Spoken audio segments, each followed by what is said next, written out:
Welcome to Smart Bites.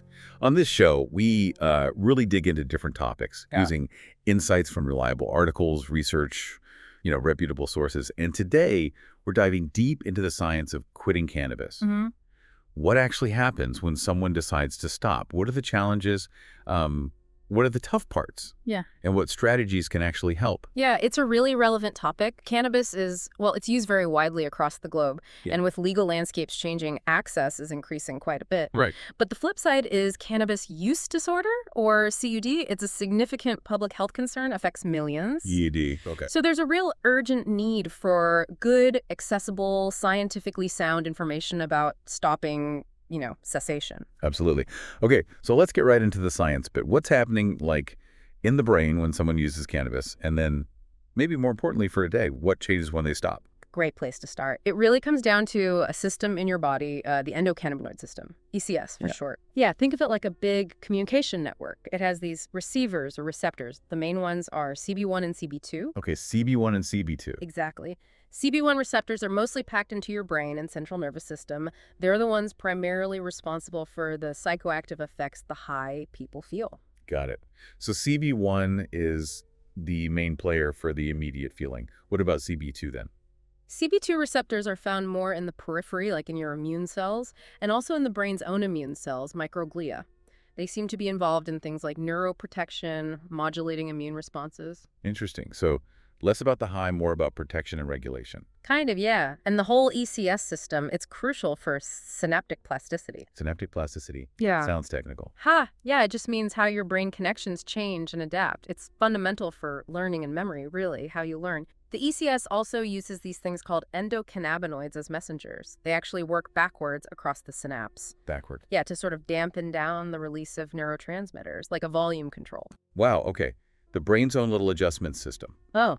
So regular cannabis use must, mess with this system then. Exactly. It disrupts that natural balance. Which brings us back to CUD, Cannabis Use Disorder. What defines that officially? Right. So CUD is defined as a problematic pattern of cannabis use that leads to clinically significant impairment or distress. The latest diagnostic manual, the DSM-5, actually combined the older categories of cannabis abuse and cannabis dependence into this single disorder. Oh, okay. So it's one spectrum now. Pretty much. Yeah. And they made some key changes. They added craving and withdrawal as criteria, and they removed recurrent legal problems related to cannabis. That makes sense, especially with changing laws. So it's more focused on the impact on the person's life. What are some of those key criteria then? You mentioned craving and withdrawal. There are 11 criteria in total, things like using cannabis in larger amounts or over a longer period than intended, having a persistent desire or making unsuccessful efforts to cut down or control use, spending a lot of time obtaining, using, or recovering from cannabis use, the craving we mentioned, experiencing withdrawal symptoms when stopping or reducing use, failing to fulfill major role obligations at work, school, or home because of use, and continuing use despite having persistent social or interpersonal problems caused or worsened by it. That's quite a list. It really paints a picture of how it can take over. And you mentioned different levels, mild, moderate. That's right. The severity depends on how many symptoms someone meets. 2 or 3 symptoms is mild CUD, 4 or 5 symptoms is moderate, and 6 or more symptoms qualifies as severe CUD. That's helpful for understanding the spectrum. So who is more likely to develop CUD? Are there known risk factors? Yes, definitely. Several factors increase the risk. A really big one is the age someone starts using. Starting in youth, like adolescence or early adulthood, is a major risk factor. Why is that? The developing brain. Precisely. The brain is still undergoing significant development then. Also, frequency and duration of use matter a lot. Daily or near daily use, and using for a long time increases risk. And cannabis potency, higher concentrations of THC, that's another factor. More potent strains might lead to problems faster, maybe. That's the idea, yeah. Then there's genetics. A family history of substance use disorders can predispose someone. Co-occurring mental health disorders are also really significant. Things like anxiety, depression, PTSD, even psychosis. Are people self-medicating sometimes? Often, yes. Using cannabis to cope with symptoms can unfortunately spiral into CUD. Psychological factors like impulsivity play a role too, and social and environmental factors are huge. Peer use, unstable environments, how easy it is to get cannabis, lower socioeconomic status. A lot of external pressures. Absolutely. And finally, the perception of harm. If someone thinks cannabis isn't very risky, they might be more likely to use heavily and develop issues. And again, that adolescent vulnerability piece is just so critical. Starting early really stacks the odds negatively compared to starting later. It's a complex mix of individual and environmental things. Okay, let's shift a bit. What about the immediate short-term effects when someone uses cannabis? Right, the acute effects. Well, Psychologically, people often report euphoria, relaxation, maybe altered sensory perception. Time can feel different. the classic effects people talk about. Yeah. But mood can also shift negatively. Anxiety or paranoia aren't uncommon, especially with higher doses or certain strains, and very rarely you might see delusions or hallucinations. Okay, what about physical effects? Increased heart rate is common, sometimes a drop in blood pressure, which can make you feel dizzy, bloodshot eyes, dry mouth, the usual suspects, and increased appetite, the munchies. Right, and cognitive effects, driving, for example. Big impact there. Impaired short-term memory, difficulty learning, paying attention, and crucially, impaired coordination and reaction time, which is exactly why driving or operating machinery under the influence is so dangerous. Definitely. So those are the immediate hits. What if someone uses regularly, like chronically, over months or years? What does that do? Chronic use can lead to more persistent issues. Cognitively, we often see deficits in learning and memory, particularly verbal memory. Attention and executive functions, things like planning, organizing, problem solving, can also be affected. Can those effects be permanent? It's debated and likely depends. Starting young and heavy, prolonged use seems linked to more lasting impacts, potentially even on IQ, though that's complex. Some function can recover with abstinence, but maybe not fully for everyone. We do see structural and functional brain alterations in long-term users. And mental health. You mentioned links earlier. Yes, there's a clear increased risk of developing psychosis or schizophrenia, especially with early, frequent, high-potency use in vulnerable individuals. That's serious. It is. And it can worsen symptoms in those who already have these conditions. There's also an increased risk or worsening of anxiety and depression over the long term.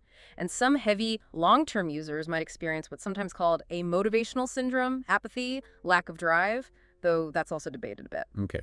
And physically, Yeah. beyond the lungs. Well, respiratory issues are a big one if smoking. Chronic cough, bronchitis, lung infections, similar risks to tobacco smoke, really.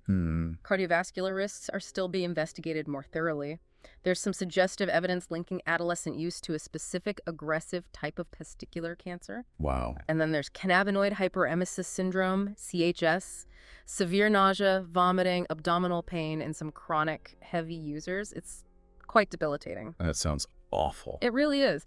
And again, we have to stress the special considerations for the adolescent brain's development and also the risks during pregnancy impacts on fetal development, potential long-term consequences for the child. A lot to consider there. Yeah. Okay, so someone recognizes these potential harms or other reasons and decides they want to quit. What does that quitting process actually look like? What are the hurdles? It's a journey, and it varies a lot based on individual factors we mentioned: age of onset, use patterns, potency, genetics, other conditions, motivation, support. Right. A major early challenge is often cannabis withdrawal syndrome, or CWS. Okay, withdrawal, what does that involve? It typically starts within, say, 24 to 48 hours after stopping or significantly cutting back. Symptoms usually peak between day 2 and day 6. The acute phase generally lasts about 1 to 3 weeks. And the symptoms themselves? Pretty uncomfortable for many. Irritability, anxiety, significant sleep difficulties like insomnia or vivid dreams, decreased appetite, maybe weight loss, restlessness, depressed mood. Some physical symptoms too, like abdominal pain, headaches, maybe sweating or chills, and strong cravings, of course. How bad is it, generally, compared to other substances? Generally, it's considered light to moderate in intensity compared to, say, alcohol or opioid withdrawal, but it's definitely real and unpleasant enough to undermine quit attempts for many people. Okay, and I've heard it doesn't always just stop after a couple of weeks, Yeah. something called PAWS. Exactly. Post-acute withdrawal syndrome, PAWS. These are symptoms that can linger or pop up for weeks or even months after the acute phase is over. Months? Wow. What kind of symptoms? It's usually more psychological and emotional. Things like mood swings, persistent anxiety, irritability, trouble concentrating. Sleep disturbances can continue, difficulty feeling pleasure, that's called anhedonia, and reduced motivation. They can fluctuate, come and go unpredictably. It can be really demoralizing and definitely increases relapse risk. Yeah, I can imagine. If you think you're through it, then it comes back. Right. That's why educating people about pause is important so they know what might happen and can develop coping strategies. And does the severity of withdrawal, both acute and pause, depend on usage? Yes, heavily. Amount and frequency of use, THC potency, how long someone used those are big factors. Genetics, individual metabolism, overall health matter too. There's even some research suggesting women might experience CWS more strongly sometimes, and having co-occurring mental health or other substance use issues can complicate withdrawal as well. Okay, so knowing these challenges exist, what are the key things someone can do to prepare for quitting? Preparation is absolutely crucial. Number one, develop a quit plan. Set a specific quit date. Make it concrete. Exactly. Then identify and maybe even write down your reasons for quitting. Health, relationships, money, goals. Keep that list handy. Good reminder for tough moments. Definitely. Building a strong support system is vital. Talk to supportive family, friends, maybe seek professional help. Physically removing temptation helps get rid of any cannabis, pipes, bongs, papers, everything. Clean slate. Yep. Then identify your personal triggers. What people, places, situations, or even emotions make you want to use. And once you know them, develop strategies to manage those triggers and the cravings they cause. Avoidance, coping mechanisms, distraction techniques. Have a plan before the craving hits. You got it. Creating new routines can help break old patterns. And importantly, try not to just substitute cannabis with other substances like alcohol. Right. Trading one problem for another. Potentially, yeah. So when it comes to the actual quitting moment, the quit date arrives. Are there different ways to approach it, like stopping suddenly versus cutting down? Yes. The two main strategies are cold turkey, abrupt cessation, and gradual reduction, or tapering. Cold turkey. Sounds decisive. It is. The pro is it's a clean, immediate break. Some find the withdrawal, while potentially intense initially, might be shorter overall. The con is that initial intensity can be higher, potentially leading to a greater relapse risk for some people. Okay. And tapering. Gradual reduction involves slowly decreasing the amount or frequency of use over a set period leading up to the quit date. The pro here is potentially less severe withdrawal symptoms, which might feel more manageable, especially for very heavy users. The cons. It requires significant self-control, extends the period you're still using, and there's a risk of kind of stalling out and not reaching full abstinence. So it depends on the person, maybe their level of use. Absolutely. It's a very individual choice, often best made with professional guidance. Speaking of professional guidance, what about evidence-based treatments? What actually works? Okay, so psychosocial interventions, basically, talking therapies are really the cornerstone of managing COD. Like CBT. Exactly. Cognitive behavioral therapy, CBT, is very common and effective. It helps people identify and change unhelpful thought patterns and behaviors related to cannabis use, teaches coping skills, helps manage triggers and cravings. Multi-session CBT generally works better. It really boosts self-efficacy, that feeling that you can manage this. Okay, CBT. What else? Motivational Enhancement Therapy, or MET. This is more client-centered, focuses on exploring and resolving ambivalence about quitting. It aims to enhance intrinsic motivation, the person's own desire to change. Often uses techniques summarized by frames, feedback, responsibility, advice, menu of options, empathy, self-efficacy.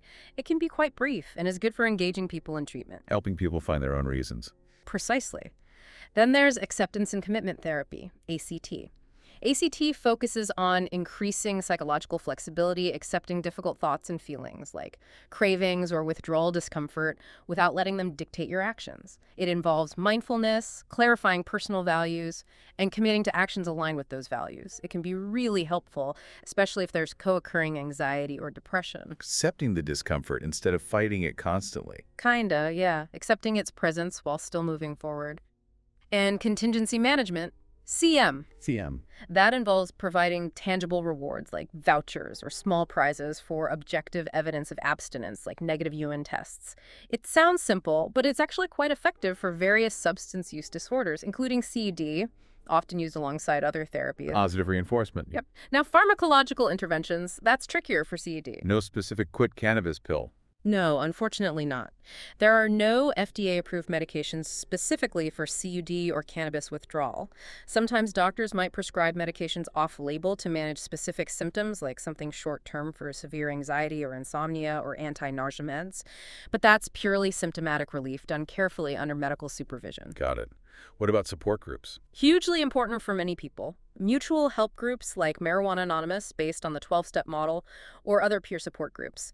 They reduce isolation, combat stigma, offer practical coping strategies from shared experience, provide ongoing encouragement, and build a sober social network, often integrated into formal treatment plans. Connecting with others who get it. Exactly. And lastly, mindfulness-based interventions, MBIs, like mindfulness-based relapse prevention, MBRP. These integrate mindfulness meditation practices with standard relapse prevention techniques. The goal is to increase awareness of triggers, cravings, and habitual reactions, and cultivate a more non-reactive, mindful way of responding to those experiences. Interesting. Using mindfulness to manage urges. Yeah. So often, the best approach combines several of these elements, tailored to the individual. Okay, so someone's quit, maybe using some of these therapies and support, but you mentioned relapse is common. How do people sustain this? How do they prevent relapse? That's the ongoing challenge, right? Sustaining recovery. First, it's crucial to reframe relapse if it happens. It's common, not a sign of failure, but an opportunity to learn what went wrong and adjust the plan. Learn from the slip-up. Exactly. Relapse prevention involves ongoing vigilance. Identifying personal high-risk situations and triggers is key. Then, having solid coping mechanisms ready to deploy. Building and maintaining that support network. And making broader lifestyle changes. Can you give examples of those coping strategies? Sure. There are cognitive strategies like actively challenging positive thoughts or expectations about using cannabis, thought stopping or redirection techniques, using positive self-talk, maybe creating a decision matrix, pros and cons of using versus not using in that moment. Mental tools. Right. And behavioral strategies. Avoiding triggers when possible, having an escape plan for risky situations, using distraction, calling a friend, going for a walk, engaging in a hobby, practicing assertive refusal skills, how to say no effectively, learning techniques like urge surfing, where you mindfully ride out the craving without acting on it, and relaxation techniques like deep breathing or meditation. Practical actions. Yeah. Having an emergency plan helps too, like an if-then strategy. If I feel a strong craving after work, then I will immediately call my sponsor or go to the gym. Planning ahead for specific scenarios. Crucial. And that strong support network remains vital. Family, friends, support groups, maybe ongoing therapy, people you can be honest with. Don't go it alone. Absolutely not. Developing healthy routines is also key. Consistent sleep schedule, regular meals, incorporating enjoyable activities. Engaging in healthy, rewarding activities fills the void cannabis might have left hobbies, sports, volunteering, creative pursuits. Finding new sources of pleasure and meaning. Exactly. Prioritizing physical health supports mental health, regular exercise, good nutrition, sleep hygiene. Effective stress management is huge. Mindfulness, meditation, yoga, spending time in nature. Whatever works for the individual. Setting meaningful short-term and long-term goals gives direction and purpose. And ongoing self-reflection, checking in with yourself, acknowledging progress, learning from challenges, it's a process of growth. That's a really comprehensive picture of staying cannabis-free. This has been incredibly informative. To kind of wrap things up, what are the main takeaways you'd want our listeners to hold on to from this deep dive? Okay, key points. First, cannabis withdrawal is real, but for most it's manageable and it is time-limited. It gets better. Second, there are effective evidence-based psychosocial therapies that really work for CUD. Help is available. Good to know. Third, preparation. Having strong support and actively using relapse prevention strategies are absolutely crucial for success. It's not just about willpower. And finally, the benefits of quitting are numerous and significant: improved mental clarity, better respiratory health, more energy, improved relationships, saving money. The list goes on. Definitely sounds worthwhile. So thinking about everything we've discussed, particularly the potential long-term impacts and the vulnerability of the adolescent brain, what does this science maybe suggest about our broader understanding of substance use and the whole recovery process? That's a great question to ponder. I think it really underscores the complexity, doesn't it? It highlights how crucial prevention and early intervention are, especially for young people. It also shows that recovery isn't just about stopping the substance. It's often a much deeper process of addressing underlying issues, learning entirely new ways to cope with life's stresses and emotions, and building a meaningful, fulfilling life in sobriety. It emphasizes that it often takes a combination of personal commitment, strong social support, and often professional help. It's a journey, not just an event. A journey of rebuilding and growth. That's a powerful thought. Thank you so much for sharing all this expertise. This has been a really insightful deep dive into the science of quitting cannabis, a very important conversation. For Smart Bites, thanks for tuning in, and goodbye for now.